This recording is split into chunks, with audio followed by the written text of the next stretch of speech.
बीते 2 दशक से कालपी नगर में हाईवे की टूटी सड़क नगर की प्रमुख समस्या बन चुकी थी। क्षतिग्रस्त हाईवे सड़क के किनारे आए दिन लंबा जाम लगता था, जिससे यात्रियों व नगरवासियों को भारी समस्या का सामना करना पड़ता था।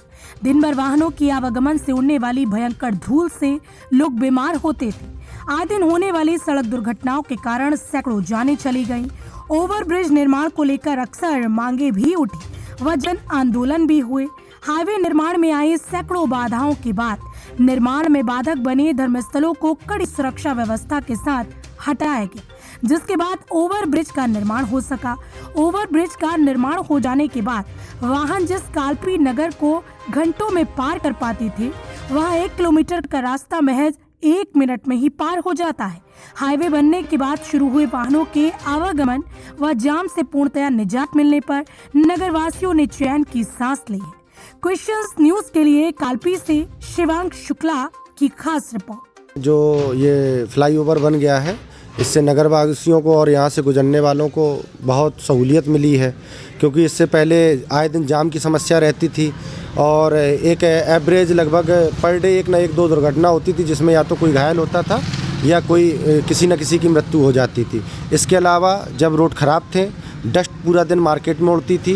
पूरे कालपी शहर में, आपका कालपी शहर में कहीं भी घर हो, लेकिन वो हाईवे से उड़ने वाली धूल आपके घर तक पहुंच जाती थी। आपके घर को गंदा, गाड़ियां, जितनी भी चीज़ें होती थी प्रदूषण फैलाती रहती थी।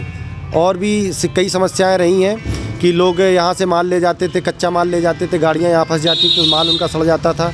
व्यापारियों को भी काफ़ी तरह के नुकसान होते थे, टाइम पर चीज़ें डिलीवर नहीं हो पाती थी। तो इस हाईवे को बनने से एक तो ये कहें कि जो यहाँ आए दिन एक मृत्यु और दुर्घटना से इस शहर को गुजरना पड़ता था, वो कम हो गया था। और जाम के चक्कर में जो बदनाम हो रहा था ये शहर, अब कम से कम ये है कि इस शहर को कम से कम इस बदनामी से बचाया जाएगा कि यहाँ इतने सा जाम लगता है, यहाँ लोग फंसे रहते हैं। हाईवे बनने के बाद कालपी नगर वासियों को तो ठीक है, उसमें बाहर से लोगों को बहुत सारी सुविधा मिली है, जिसमें से ट्रकों का जाम लगा रहता था, रोज़ एक्सीडेंट आए दिन होते रहते थे, धूल उड़ती रहती थी, जिससे प्रदूषण फैलता रहता था। इन सब चीज़ों से कालपी वासियों को और बाहरी लोगों को बहुत निजात मिलेगी। बीते 2 दशक बाद कालपी नगर में हाईवे रोड बनकर तैयार है। ओवरब्रिज यहाँ का पूरी तरह से कंप्लीट हो चुका है और यहाँ पर वाहन फर्राटा भर रहे हैं। जैसा कि आप सभी जानते हैं कि बीते 2 दशक से यह नगर जाम की विकराल समस्या से जूझ रहा था। यहाँ पर वाहनों की लंबी लंबी कतारें 2-2 दिनों तक लगती थीं। वर्तमान समय में स्थितियाँ यह हैं कि वाहन इस हाईवे पर तेज़ी से फर्राटा भर रहे हैं और इस नगर में नगरवासियों को जाम से मुक्ति मिल गई है, जिससे नगरवासी काफ़ी खुश हैं और यहाँ पर गुजरने वाले वाहनों को और वाहन चालकों को किसी भी समस्या का सामना नहीं करना पड़ रहा है। क्वेश्चन न्यूज़ के लिए कालपी तहसील से शिवांक शुक्ला की रिपोर्ट।